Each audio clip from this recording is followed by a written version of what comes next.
बिस्मिल्लाहिर्रहमानिर्रहीम and welcome back to this next video.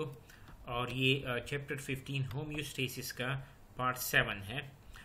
इससे last video के अंदर हम लोगों ने यूरिन की फॉर्मेशन होती है उस प्रोसेस को डिस्कस किया था कि आपके पास अल्ट्राफिल्ट्रेशन का जो प्रोसेस होता है, रीअब्जॉर्प्शन और ट्यूबुलर सिक्रीशन के प्रोसेस होते हैं, वो हम लोगों ने डिस्कस किए थे।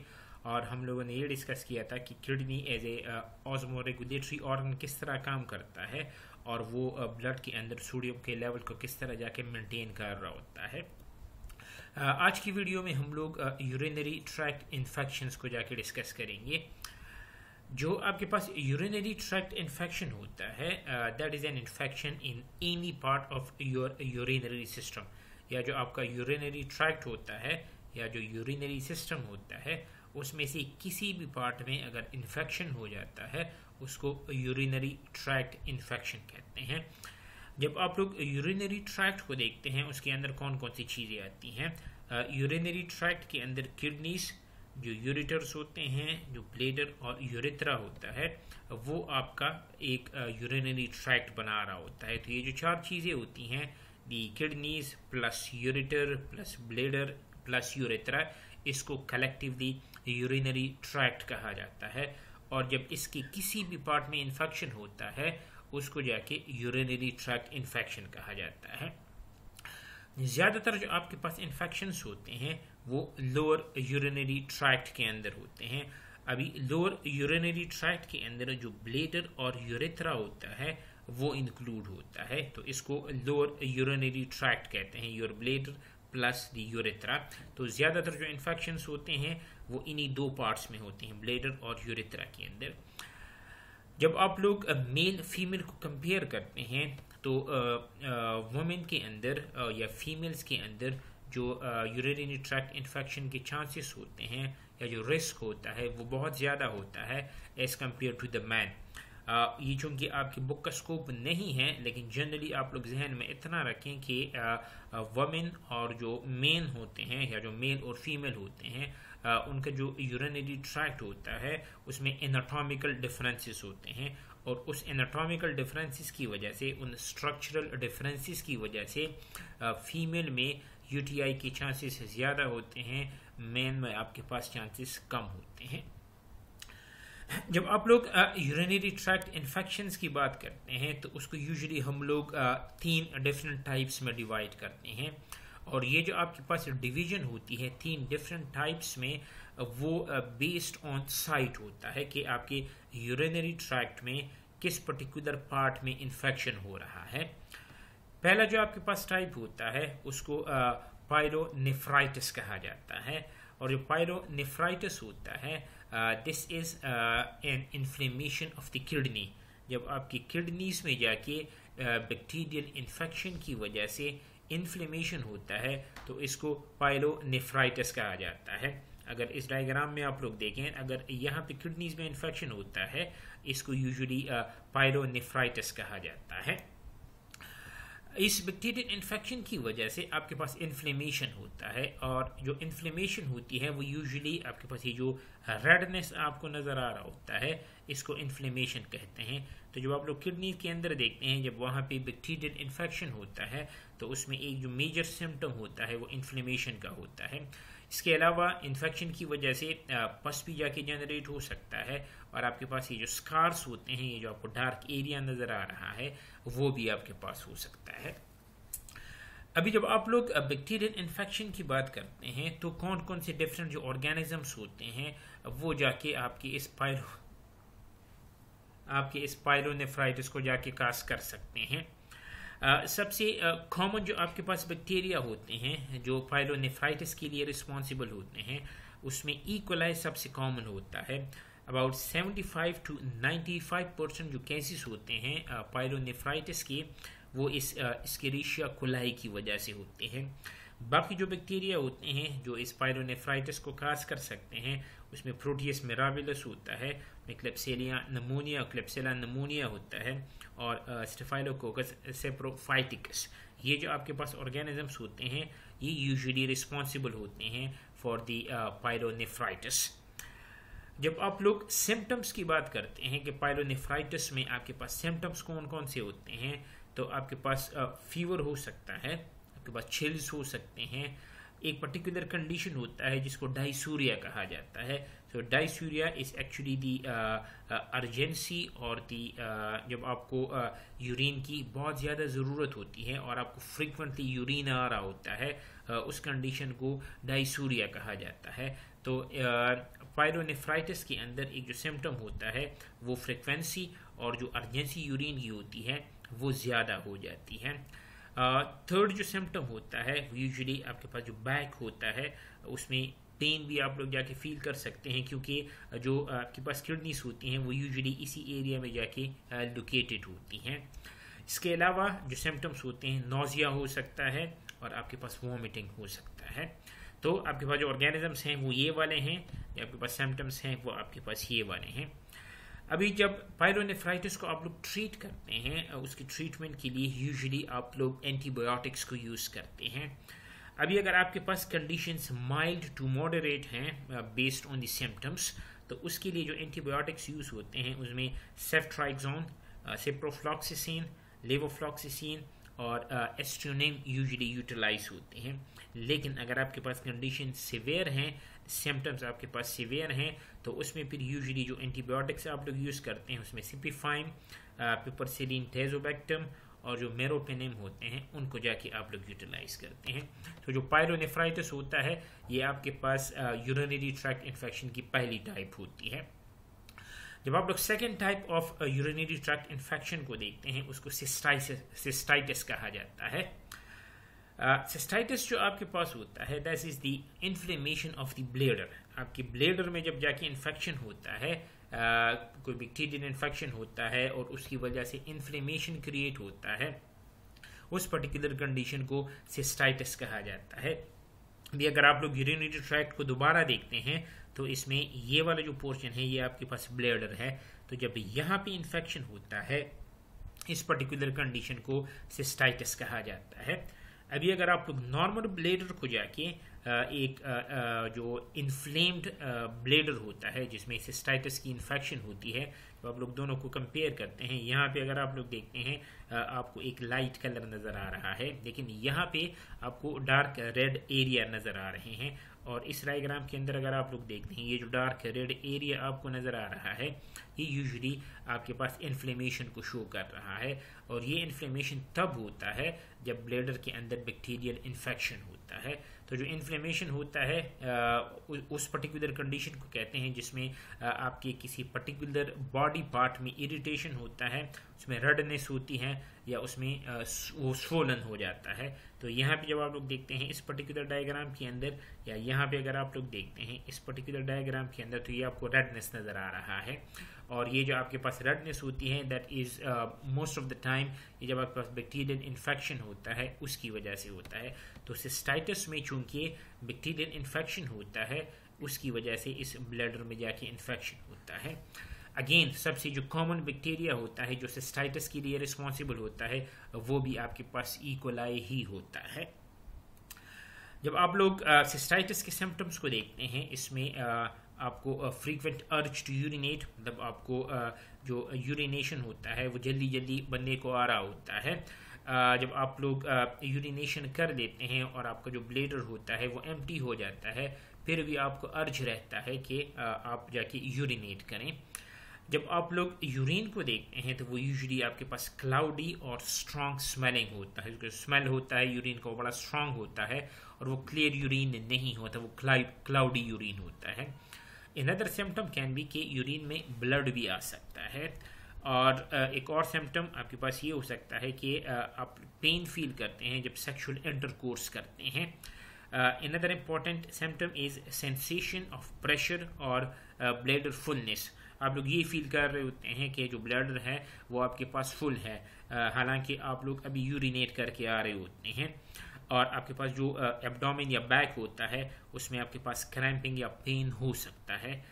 अभी इन सिम्टम्स का मतलब ये नहीं है कि आपको हर एक इंडिविजुअल के अंदर, हर एक पेशेंट के अंदर जब उसको सिस्टाइटिस होता है आपको सारे के सारे जो सिम्टम्स होते हैं वो आपको नज़र आ रहे होते हैं। किसी पेशेंट के अंदर आपको कुछ सिम्टम नज़र आएंगे, किसी के अंदर आपको कुछ सिम्टम नज़र आएंगे, लेकिन जब सिस्टाइटिस होता है तो इनमें से आपको कुछ ना कुछ सिम्टम्स ज़रूर होते हैं। जब आप लोग ट्रीटमेंट की बात करते हैं, चूँकि बैक्टीरियल इन्फेक्शन है इसलिए इसको यूजुअली ट्रीट करने के लिए आप लोग एंटीबायोटिक्स को यूज़ करते हैं। जो सबसे कॉमन एंटीबायोटिक्स यूज़ होते हैं उसमें नाइट्रोफ्यूरेंटॉइन आता है, आपके पास ट्राइमेथोप्रिम सल्फमेथाक्सोल होता है जिसको शॉर्ट TMP SMX कहते हैं। फॉस्फोमाइसिन जो एंटीबायोटिक होता है, या जो आपकी बीटा लैक्टेम एंटीबायोटिक्स होते हैं जिसमें पेनिसिलिन की क्लास होती है, जिसमें सेफेलोस्पोरिन की क्लास होती है। तो इन एंटीबायोटिक्स को यूजुअली आप लोग सिस्टाइटिस को ट्रीट करने के लिए इस्तेमाल करते हैं। जो तीसरी टाइप होती है यूरिनरी ट्रैक्ट इन्फेक्शन की, उसको यूरिथ्राइटिस कहा जाता है। अभी यूरिथ्राइटिस आपके पास उस कंडीशन को कहते हैं जिसमें इन्फेक्शन की वजह से जो यूरेथ्रा होता है उसमें इन्फ्लेमेशन हो जाता है। तो जो सिस्टाइटिस होता है उसमें ब्लैडर में इन्फ्लेमेशन होती है, यूरिथ्राइटिस में जो आपके पास यूरेथ्रा होता है वहाँ पे जाके आपके पास इन्फ्लेमेशन होती है because of the bacterial infection. तो यूरेथ्रा आपके पास वो ट्यूब होता है that carries the urine from the bladder to the outside of the body, और जब वहाँ पे इन्फेक्शन होता है because of the bacterial infection, उस पर्टिकुलर कंडीशन को यूरिथ्राइटिस कहते हैं। जब आप लोग causing agent, symptoms, treatment of urethritis को देखते हैं तो आपके पास जो कॉमन बैक्टीरिया जो आपके पास इन्वॉल्व होते हैं फॉर काजिंग द यूरिथ्राइटिस वो यूजुअली दो किस्म के होते हैं। अच्छा, एक किस्म का जो यूरिथ्राइटिस होता है उसको गोनोकोकल यूरिथ्राइटिस कहते हैं, और ये जो गोनोकोकल यूरिथ्राइटिस होता है इसके लिए जो काजिंग बैक्टीरिया या काजिंग एजेंट होता है उसको नेज़ेरिया गोनोरी कहते हैं। तो नेज़ेरिया गोनोरी की वजह से जो यूरिथ्राइटिस होता है उसको गोनोकोकल यूरिथ्राइटिस कहते हैं। जो दूसरी टाइप होती है यूरिथ्राइटिस की उसको नॉन गोनोकोकल यूरिथ्राइटिस कहते हैं, और उसके लिए जो काजिंग बैक्टीरिया होता है उसको क्लेमेडिया ट्रैकोमैटिस कहते हैं। तो ये आपके पास दो किस्म के यूरिथ्राइटिस होते हैं। जब आप लोग सिम्टम्स को देखते हैं आपके पास जो कॉमन सिम्टम्स होते हैं, पेनफुल यूरिनेशन, जब यूरिनेशन होती है तो उसमें पेन फील होता है, कंटिन्यूस अर्ज टू यूरिनेट, फ्रीक्वेंटली यूरिनेशन बनने की नीड होती है, आपके पास यूरिथ्रल डिस्चार्ज होते हैं, इचिंग होता है। जब आप लोग मेल्स की बात करते हैं, they may experience blood in the urine, और उनके सीमन या ब्लड में उनकी सीमन या यूरिन में जाके ब्लड भी आ सकता है, वहाँ पे इचिंग भी हो सकती है, टेंडरनेस भी हो सकता है, और there is swelling of the penis और पेन विद इंटरकोर्स और इजैकुलेशन। जब आप लोग फीमेल्स की बात करते हैं वहाँ पे जो यूजुअली सिम्टम्स होते हैं वहाँ पे एब्डोमिनल पेन होता है, पेल्विक पेन हो सकता है, there can be pain during the intercourse, और आपके पास वेजिनल डिस्चार्ज हो सकते हैं। तो ये आपके पास कॉमन सिम्टम्स होते हैं यूरिथ्राइटिस के। जब आप लोग ट्रीटमेंट की बात करते हैं यूरिथ्राइटिस की, सो अगेन यूरिथ्राइटिस चूँकि बैक्टीरियल इन्फेक्शन है इसलिए इसको ट्रीट करने के लिए एंटीबायोटिक्स को यूटिलाइज किया जाता है। अभी यहाँ पे यूजुअली जो एंटीबायोटिक्स यूटिलाइज होते हैं उसको डुअल थेरेपी कहते हैं। डुअल थेरेपी का मतलब ये है कि आप लोग दो एंटीमाइक्रोबियल्स को एट अ टाइम जाके यूटिलाइज करते हैं, और आप लोग उन दो एंटीबायोटिक्स को चूज़ करते हैं जिनका मैकेनिज्म ऑफ एक्शन डिफरेंट होता है। फॉर एग्जांपल, अगर एक एंटीबायोटिक सेल वॉल की इनहिबिशन कर रहा है तो दूसरा जो एंटीबायोटिक होता है वो जाके प्रोटीन सिंथेसिस की इनहिबिशन करता है। तो यूरिथ्राइटिस को यूजुअली ट्रीट करने के लिए डुअल एंटीमाइक्रोबियल्स या 2 एंटीमाइक्रोबियल्स को यूटिलाइज किया जाता है। फॉर एग्जांपल, अगर आप लोग गोनोकोकल यूरिथ्राइटिस की बात करते हैं उसको ट्रीट करने के लिए जो सेफ्ट्राइजोन 250 ml का इंजेक्शन होता है वो यूटिलाइज किया जाता है, और उसके साथ एक ऑरल डोज एज़िथ्रोमाइसिन 1 ग्राम दिया जाता है। तो ये जो दो एंटीबायोटिक्स हैं इनको एट टाइम जाके साइमल्टेनियसली यूटिलाइज किया जा रहा है।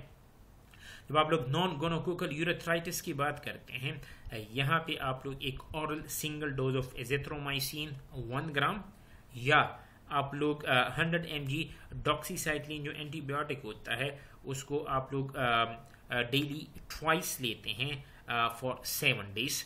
सो इसका मतलब ये है कि आप लोग जब 2 एंटीमाइक्रोबियल थेरेपी को यूटिलाइज करते हैं वो भी आप लोग कर सकते हैं, या आप लोग सिंगल डोज की जो एंटीबायोटिक थेरेपी होती है उसको भी जाके यूटिलाइज कर सकते हैं। तो ये जो आपके पास दो हैं, गोनोकोकल यूरेथ्राइटिस के लिए ये कॉम्बिनेशन और नॉन गोनोकोकल यूरेथ्राइटिस के लिए एज़िथ्रोमाइसिन या डॉक्सीसाइक्लिन को आप लोग यूटिलाइज करते हैं। अगर ये ऑप्शंस आपके पास अवेलेबल ना हो तो इसके साथ जो आपके पास एरिथ्रोमाइसिन 500 mg एंटीबायोटिक होता है उसको ऑरली आप लोग लेते हैं for 7 days and 4 times daily. Another option is कि आप लोग लीवोफ्लॉक्सिसिन जो 500 mg होता है उसको ऑरली लेते हैं for 7 days 4 times a day. जो ओफ्लॉक्सिसिन होता है 300 mg उसको ऑरली आप लोग लेते हैं for 7 days 4 times a day. सो ये आपके पास ऑप्शंस अवेलेबल हैं यूरेथ्राइटिस को ट्रीट करने के लिए। अभी आपके पास जो यूरिनरी ट्रैक्ट इन्फेक्शन होता है वो कभी कभी फंजाई की वजह से भी हो जाता है, और उस पर्टिकुलर कंडीशन को फंगूरिया कहा जाता है, जिसमें आपके पास जो यूरिनरी ट्रैक्ट इन्फेक्शन अगर फंगस की वजह से हो रहा है तो उसके लिए जो टर्म यूज होता है उसको यूजुअली फंगूरिया कहा जाता है, इसको आप लोग फंजूरिया भी कह सकते हैं। आपके पास जो सबसे कॉमन फंजाई होते हैं जो यूरिनरी ट्रैक्ट इन्फेक्शन को काज करते हैं, आपके पास जो कैंडिडा स्पीशीज होती हैं, और जो सबसे इंपॉर्टेंट कैंडिडा की स्पीशी होती है जो यूरिनरी ट्रैक्ट इन्फेक्शन को काज कर सकता है उसको कैंडिडा एल्बिकन्स कहते हैं। लेकिन इसके अलावा भी जो आपके पास फंगस हैं वो यूरिनरी ट्रैक्ट इन्फेक्शन को काज कर सकते हैं, जिसमें क्रेप्टोकोकस नियोफॉर्मिन्स भी हो सकता है, और जो एस्परजिलस की स्पीशीज होती हैं वो भी जाके यूरिनरी ट्रैक्ट इन्फेक्शन को काज कर सकती हैं। अभी जब आप लोग मल्टीपल चॉइस क्वेश्चंस की बात करते हैं from this particular topic, so आपसे एक क्वेश्चन ये पूछा जा सकता है कि what is the most common cause of urinary tract infection. आपको 4 ऑप्शन दिए हैं। Option A E coli, option B staphylococcus aureus, option C chlamydia and option D mycoplasma. अब ये जो चारों बैक्टीरिया है आपके पास, all of them they have the ability to cause the urinary tract infection, लेकिन आपसे सबसे कॉमन को पूछा जा रहा है कि सबसे कॉमन कौन सा होता है। तो चूंकि ई कोलाई सबसे कॉमन होता है इसलिए जो आपका आंसर होगा वो ऑप्शन ए होगा, that is E coli. Another question can be कि what are the signs and symptoms of UTI in adults, कि symptoms आपके पास UTI के adults में क्या हो सकते हैं। ऑप्शन ए पेन और burning when urinating, option B frequent urge to urinate, option C blood in the urine and option D all of the above. तो चूंकि अभी हम लोगों ने सिम्टम्स को डिस्कस किया है तो ये चूंकि ये तीनों सिम्टम्स आपके पास हो सकते हैं इसलिए जो करेक्ट ऑप्शन होगा वो ऑप्शन डी होगा, that is all of the above. Another question can be कि all of the following are the infections of the urinary tract except, आपको 4 इन्फेक्शंस दिए हैं। Option A pyelonephritis, option B cystitis, option C urethritis and option D cystic fibrosis. तो इसमें से कौन सी infection ऐसी है जो यूरिनरी ट्रैक्ट की नहीं है। तो चूंकि अभी हम लोगों ने 3 टाइप्स को डिस्कस किया है, सो वी नो कि जो पाइलोनेफ्राइटिस होता है that is the infection of the inflammation of the kidney, cystitis is the inflammation of the bladder, urethritis is the inflammation of the urethra.